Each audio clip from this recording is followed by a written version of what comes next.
You're listening to Astonishing Healthcare, the podcast hosted by Capital RX, focusing on the biggest issues affecting healthcare consumers, benefits plan sponsors, and health plans. We're covering the inside baseball on how things truly work, or don't, in the U.S. healthcare system and pharmaceutical supply chain in an astonishingly efficient way. Hello, and thank you for joining us for this episode of the Astonishing Healthcare Podcast. This is Justin Veneri, your host and Director of Communications at Capital RX, and today I'm excited to have Robert Longyear with us. Robert's co-founder and president of AH013 Health, a remote patient monitoring and telehealth company, author of Virtual Care Blueprint, and board member of the Commission for Nurse Reimbursement. Robert and I met a while back, and that was all around the employment challenges in the healthcare industry and everything going on post-pandemic. And we've stayed in touch, so it's great to have you on the show today, Robert. Thanks for joining us. Yeah, thanks, Justin. Glad to be back. I haven't done as many podcasts as I used to, so we'll see if I can get this done properly. I'm sure you can. So how about we just start off with a softball for you? Maybe can you give us a little bit more about your background, how you got into healthcare, the world of virtual care, just to help frame the discussion? Yeah, absolutely. So I studied healthcare management and policy at Georgetown, and I really got into healthcare there. I was into healthcare prior to that, but I lost my mom to chronic myeloid leukemia when I was 20. And I was a caregiver during that entire episode of care over the course of about 8 years. And I learned a lot about how our health system cares for patients in a lot of circumstances very well, and in some circumstances not so well. And so I kind of took this academic passion for healthcare and medical care and health policy, and had a really sort of personal experience that sort of solidified my personal mission in healthcare over the subsequent years. And currently, I got really interested in how we can change the patient's experience of care on a daily basis. And I knew that technology and some of these emerging remote patient monitoring based care models would be particularly helpful for patients with chronic disease, particularly helpful for patients who are going through a more acute episode of care. And so I left college. I went to go work in research briefly at the Institute for Medicaid Innovation. I studied high risk care coordination models and social determinants of health programs, and got into tech a little bit after that, and then met my two co-founders in a coffee shop off of Farragut Square in Washington, D.C. And we decided to launch AH013 Health a couple months after that. AH013 Health is a full-service, nurse-led chronic disease management, remote patient monitoring, and telehealth company. And those are a lot of buzzwords, but what we do is we work with medical practices and health systems to launch remote patient monitoring programs and episode of care programs for particular patient populations. So in the outpatient setting, that might be hypertension, diabetes, COPD, congestive heart failure, where we're working on helping patients over the course of several years prevent hospitalizations, emergency department visits through using connected medical devices and nursing care to reduce their risk. And then we do work on the post-discharge from hospitals as well. So we have a stroke readmission reduction program, quality metric program at George Washington University Hospital that we operate in partnership with them. And that's really focused on collecting and following up with patients after they get discharged from the hospital to ensure that we're monitoring their condition and to track outcomes over time. So that's sort of what we do at AH013. I'm involved with the Commission for Nurse Reimbursement, where I work on policy and payment policy innovations related to the nursing workforce. So we can talk a little bit more about that later. And then just generally, a absolute, I would say, student of healthcare, particularly health policy and health services research. So I spend a good amount of time reading and writing about healthcare as well. Got it. So what are you currently seeing out there in the healthcare staffing space generally? Maybe can you share a little bit more specifically about any trends you're observing in and around the pharmacy segment of the market, if you have visibility into that? We do hear a lot about the strain on clinicians of all kinds, nurses, burnout, et cetera. So would love to hear just kind of a quick update on what's going on. Yeah, absolutely. So that's probably been I don't know, 25% of my focus over the past, let's say, 4 years since the pandemic. We launched Avenue out of our sister company called Wanderly, which is a digital staffing marketplace for nurses and allied health professionals like pharmacists. It really supported a lot of facilities during the peak of the pandemic where they were looking to hire more contingent staff. And so what's beautiful about Wanderly is there's just an immense amount of employment, wage, job posting data that was available for research purposes. So I've spent the past several years working on our analytics product, which helps hospitals and healthcare organizations figure out what wages they should be paying for contingent or travel healthcare providers or healthcare staff. But that data has also resulted in a number of academic publications as well related to contingent labor and workforce in the United States during the pandemic and in the years afterwards. So, what's really interesting is the burnout trend that we hear a lot about, which it sort of affects nurses, physicians, other clinicians, pharmacists. And we've been sort of reading about this academically, this phenomenon over the last, 20, 30 years, if you go back in the sort of nursing and clinician literature. And what's really interesting is that not much has changed. It's been a problem since the early 2000s. It's been a problem in the 2010s. And then COVID came along and it added acute stress to the situation.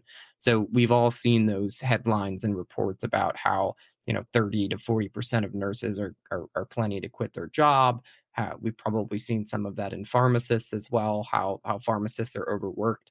We've seen a lot of pharmacists discontent around sort of retail pharmacy jobs. So pharmacists in pharmacies, right, not having time for lunch, not having time to really spend time with patients just because they're understaffed. And we've seen that in hospitals with nurses being understaffed and feeling like they're not able to offer the level of care they need to for their patients. And we've seen that in retail pharmacies as well in recent years. I know that I believe CVS recently set a mandatory lunch period where the pharmacy is going to close in response to some of these issues. But really, it comes down to overwork and moral injury are really the two things we hear from clinicians across different specialties. Overwork is just related to having to do too many care activities or too much patient care, too many tasks that need to be completed. And that's very much related to burnout and desire to quit or to turn over. And then we have moral injury, which is I became a clinician to help patients, and my current work environment and the current management structure does not allow me to offer the highest quality of care that I would like to offer. And so that's also a contributor to burnout. It's also a contributor to people dropping out of roles or dropping out of the workforce entirely. So there's two big areas of focus for clinician discontent. Now, what we also know is that there's an underlying labor market drivers of clinicians leaving work or coming back to work, for example. So during the pandemic, there were some acute situations that occurred where elective procedures were delayed or canceled for a period of time, or patients were doing it, or facilities were shutting them down. And so there were certain types of clinicians and staff that were put on hold or that were let go or that ended up finding new roles. And so there's been a big sort of shift in what's going on in the clinical labor market, both sort of on these long-term trends, but also with sort of the acute effects of stress and risk and injury during COVID. Pharmacists, if I recall correctly, I don't spend too much time looking at pharmacists, but did spend some time looking at it during the pandemic because of the pharmacist's role or the proposed role of pharmacists in delivering vaccines. And so we had a number of engagements at Wanderly that were related to hiring pharmacists and pharmacy techs to work in either drive-through vaccination sites or mass vaccination sites, as well as in some pharmacies across the country. And so I did spend some time looking at pharmacists, and there was a period of time prior to the pandemic where there was sort of a undersupply of pharmacists, and then I believe during the pandemic, we were sort of in an oversupply of pharmacists, and we may still be in sort of an oversupply of pharmacists. But the issue is a mismatch between roles that allow pharmacists to practice at the high end of their license and what they want to be doing, or if they're just sort of putting drugs into bags and handing them over the counter, right? Pharmacists are highly trained clinicians, and they have a particular skill set around medications, which are critical to our healthcare system's functioning. And so I think there's a bit of a mismatch around the actual day to day work after pharmacy school that causes some discontent among pharmacists. But we ended up having a pretty easy time hiring pharmacists for these roles that were more clinical. They were administering vaccines, they were engaged in patient care, and they weren't sort of sat behind a counter as much, just kind of delivering medications and answering phones. That's interesting. Yeah, so that was very interesting. Nurses, on the other hand, are sort of fleeing the hospital environment because of some of these burnout trends and overwork and moral injury. And so that's been a larger part of where I've been focused. But the overall issue that we're seeing is, sort of a need to sort of rethink the role of the nurse or the pharmacist or the clinician when we're identifying one, moral injury and they don't feel like they're delivering safe care, and two, from just a workplace satisfaction perspective, what can we do as healthcare organizations to create new types of jobs that allow nurses, pharmacists, and other providers to have a good satisfaction with their workplace and also deliver a needed care service to patients? That's what we do at Avenue. So we do have a nursing led care model that provides virtual care to patients. So it's an opportunity for nurses who have not worked in virtual care before to, not be in a hospital environment or a clinic environment and be able to still deliver high value, high quality care services to patients. So I think what we're going to see going forward is new workplaces and new organizations and new types of delivery models that leverage the expertise from clinicians that are kind of dissatisfied with these legacy operating models. That's a pretty good segue to my next comment slash question. We're excited about the future and the potential for to deploy an enterprise system that enables better communication and better information exchange between providers of all kinds. Can you share what you're seeing as it relates to new models for providing chronic or whole person care? We've obviously seen some skepticism of some of the employer focused RPM or virtual care models recently. So I'd love to hear your take. Yeah, absolutely. So information exchange is something that is an infrastructure that underlies everything that goes on in healthcare services and anything else that happens in healthcare. My book, A Virtual Care Blueprint, is really about collecting real time patient data through remote patient monitoring programs to enhance chronic disease care models, to make telemedicine and virtual care more effective, and to just generally improve the experience of care for patients who receive a lot of services, in particular for a high cost, high need condition. I'll get a little bit more into that a little bit later, but we leverage a cloud based software that collects data from patients in the home using connected medical devices. I believe this model is going to become standard of care for certain conditions over the next 5, 6 years. And we can talk a little bit more about remote patient monitoring later. But to answer your question about, I think, information exchange, it's about getting the right information about the right patient at the right time. I'm on the board of Washington, D.C.'s Health Information Exchange Policy Board at the D.C. Medicaid Agency.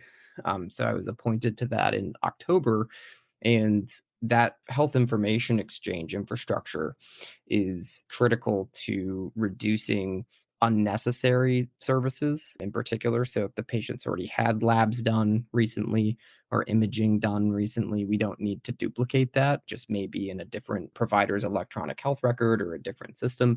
So if we can increase connectivity there and ease of data transmission and data access, then we can reduce unnecessary services, which reduces costs to everybody, the patient, the payer. The other benefit is ensuring that rich clinical data or operational data is available to people who need it when they need it. And I think that has two implications for our conversation here. One, it can just make sort of operations and clinical effectiveness better, right? If you're able to ensure that the right clinical information is available for the right clinician at the right time. But two, I think that it can make the experience of the clinician in their workplace better, or the experience of any healthcare worker better if they're able to get the information they need from a system that is working for them, that's designed for their processes, and that helps them deliver better services. And so that's something that I think we're going to be talking about more frequently going forward. There was, after the Affordable Care Act, that first wave of electronic medical records. We know that electronic medical records produce more work for clinicians in some circumstances. We know that it's a driver of burnout among physicians in particular. And so, can we design software and information systems to actually support and enhance the workplace and the operations that people go through on a daily basis? Healthcare is inherently a product that needs to be extremely tailored to the individual because each patient is unique, but at the same time, it needs to be scalable because we have lots of patients. And it's important that our software and our information systems reflect that as we look at what the next wave or the next phase of digital innovation is in healthcare services in particular. And that sort of clinician well-being, that design component for how you can make that system actually helpful for clinicians and not just a burden, is something that I think will be increasingly critical going forward as a strategic advantage for companies and as a sort of decision point for organizations that may adopt new software for their care processes.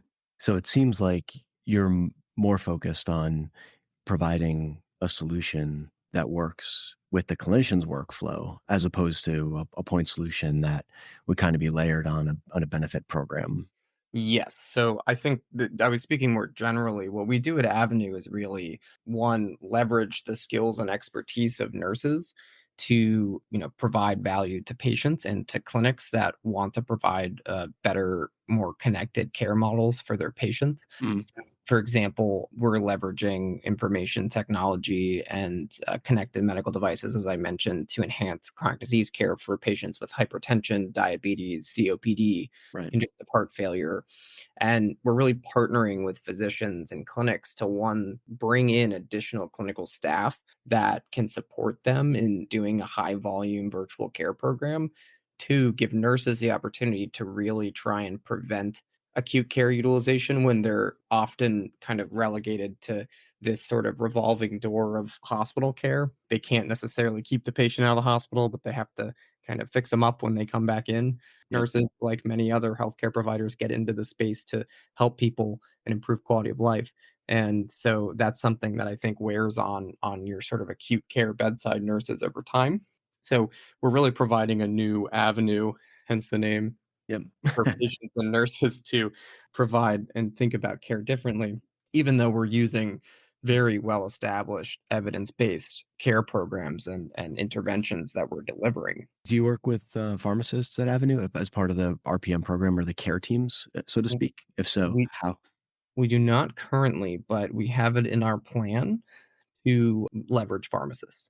So I've wanted to bring pharmacists in for a number of years. We just haven't quite gotten to the point where it makes sense just yet. But the pharmacist being able to look at medication lists and be able to do a comprehensive review, comprehensive medication education, and to work with physicians to actually re-engineer that med list when there's side effects or interactions or issues that may be affecting patient outcomes and patient quality of life.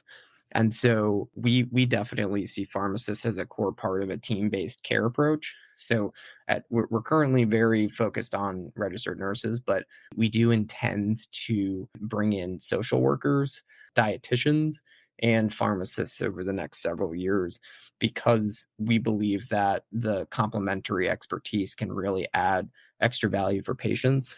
And the way that we operate our care model, the way that we leverage reimbursement allows us to have that type of flexibility. And so that's something that we see as a big part of our clinical vision going forward. And I've seen firsthand the value of clinical pharmacists. One of the biggest drivers of my interest in providing these types of sort of support services for patients while they're going through care is, I reviewed med lists for my mom when she was on, 12 to 15 drugs and looked for interactions. I went on to PubMed and searched sort of the studies and the adverse events that occurred during them. And a couple times identified interactions that may ultimately reduce the effectiveness of very important medications that she was on. So there were two examples where I called the pharmacist at the clinic and I said, "Hey, this was just prescribed by this other doctor that we were seeing because, she had some other symptoms that needed to be managed by a different specialist than her oncologist." Mhm. And the pharmacist was like, "Oh yeah, don't administer that drug that was just prescribed. It'll keep the cancer drugs from working." And so, that was something that I knew to do because of my background in healthcare and spent a lot of time doing it. But your average patient in the United States doesn't have that type of support. And so I think pharmacists, particularly for critically ill patients, are critical parts of an effective care team, particularly for those patients that are often, as I mentioned, on drugs that are 5 different drugs, 6 different drugs, 10 different drugs, Yeah. where that can be better optimized for patients. So that's one of the main reasons why we have a vision of adding pharmacists clinically to our remote patient monitoring and chronic care programs. Cool. Your book, A Virtual Care Blueprint. So what led you to write that? Yep, absolutely. So one thing that I wrote it in 2020, 2021. The quick story is I was writing my first book. This is my second book. My first book, I sent it over to the publisher at Routledge and the editor at Routledge. And she came back a little bit later than I expected. And she was like, "Sure, we'll publish your book." But I had already made plans with another publisher at that point in time. But I really wanted to work with the publisher that published A Virtual Care Blueprint. And so we agreed on the phone that I would just write another one, which Okay. was an interesting decision. But a virtual care blueprint is about the evidence for remote patient monitoring and how it can help us sort of make telemedicine more effective for certain conditions. So I talked a lot about sort of the operational components of launching a program. I talk a lot about what we know about how they work and some outcomes that have been demonstrated from clinical research. And then I talk about some of the policy implications for remote patient monitoring. Now, I'll tell you, there's been a lot of research that has come out in the past 2 years since that book was published, and it's probably due for a refresh. So I've been paying close attention to some of the cost effectiveness research for remote patient monitoring programs and some of the effectiveness research for it. And it's probably time to do a little bit of a refresh for the second edition. And we'll include a couple of links in the show notes to one of the studies and your book, of course. But what makes your take on virtual care or telehealth different from what's commonly discussed? Yeah, so one of the things that I really focus on in the book is telemedicine, where you're really just zooming with the doctor, right, or any other healthcare provider, is really just a different modality to deliver the existing standard of care and to sort of make the existing care model effective, where you go to a doctor's office, you walk in there, they run some tests, they talk to you about your symptoms, they document in the electronic medical record, and then they sort of provide you with a diagnosis and a treatment plan. It does come with the added benefit of increased access for people who don't have access to certain specialists or to any physician or care provider near them, particularly for rural areas. That's usually, I think, what most people think of when they think of telehealth or telemedicine. For some people who may live in an area where they do have clinicians closer, some people will then also think about it in sort of a convenience perspective. So, oh, it's just convenient for me to be able to do this from the comfort of my living room as opposed to having to drive and wait in the waiting room. Now, what I talk about is the addition of remote patient monitoring, the collection of data on a daily basis from patients in the home to supplement what's going on in telemedicine. So there's a limit to what can be delivered via telehealth or telemedicine in its sort of traditional video chat format. And so while we still don't have permanent telemedicine or telehealth from Medicare's perspective. It's been sort of delayed since the flexibilities of the pandemic, and it's set to expire in December 2024. We still need Congress to allow Medicare, for example, to continue paying for certain services via telemedicine in the home. And so that still hasn't been made permanent. So we're still sort of at this phase where it's like, okay, we've got all these advanced concepts and technologies and these sort of remote patient monitoring care models we can add in to make telemedicine more effective or to think differently about how we deliver it. But we're still not permanent with sort of that telemedicine 1.0 model of the video conferencing. And so what I talk about is, hey, if we start collecting blood pressure data from a patient with hypertension long term, we teach that patient what that means. We're going to provide better care and we're going to potentially see better patient outcomes. For patients that have really high cost conditions like congestive heart failure, if we can build care models once that patient gets discharged from the hospital or they get first diagnosed that carefully track and collect data from patients that are very relevant to preventing hospitalizations and emergency department visits, then we're going to save the system money, we're going to save the patient money, and we're going to prevent significant acute conditions or acute care. And so that's really the promise of additions to traditional telemedicines. And my book kind of walks through what we know about the history of general telemedicine and then the standard of evidence for remote patient monitoring and what this means for the country and for our health system. That's sort of the summary there, if you will. It also briefly discusses digital therapeutics and the difference between remote patient monitoring and digital therapeutics, which were very popular over the past 3 or 4 years, but we've seen some very high profile failures, which is a whole other topic we could get into. Oh yeah, we definitely don't have time for that one today. But thank you for that overview and summary, and you've really described nicely how you see RPM playing into the larger scope of care for chronic diseases and the different ways different clinicians can participate, whether it's pharmacists or the nurse or primary care physician, et cetera. I think we can see pretty clearly how this adds value to their toolkit for caring for patients. The last question I ask everybody, it's a standard exit here at the Astonishing Healthcare podcast. What is the most astonishing thing you've seen that you can share with the audience, of course, over your career, good or bad, that just is one of those things that sticks out and is a good story? I don't think I have a good story so much, but I will tell you the most shocking thing to me, and it's something that continues to surprise me since the first time I really experienced it. It's this culture of stagnation that exists in healthcare, and it's partially due to the fact that there's just a higher bar for change in healthcare and innovation in healthcare. You really have to demonstrate that something is better than what's being done currently. But the most surprising thing to me that I run into frequently is how resistant people in healthcare are to change in a lot of circumstances. And there's been a number of situations where there's something that's just demonstrably better that has been demonstrated as better and that works very well. But there's people who are either don't want to go through the challenge and the struggle to make the change or that don't believe you and believe that what's been done for 20 years is still the best way we can deliver things. So what's really interesting is there's kind of a paradox that I've observed over the past, let's say 8 to 10 years in healthcare, which is, oh, you want to change to this new innovative care model. Okay, prove to me that it works better than what I'm doing. But we know that the way that care is delivered right now isn't always all that good, right? So there's this false sense of belief that, oh, what we've been doing is the best we know how to do right now. So I have to add extra scrutiny or resistance to this new concept that, again, may have proved that it's more effective, but, it hasn't quite convinced me just yet. And so that's something that always comes up.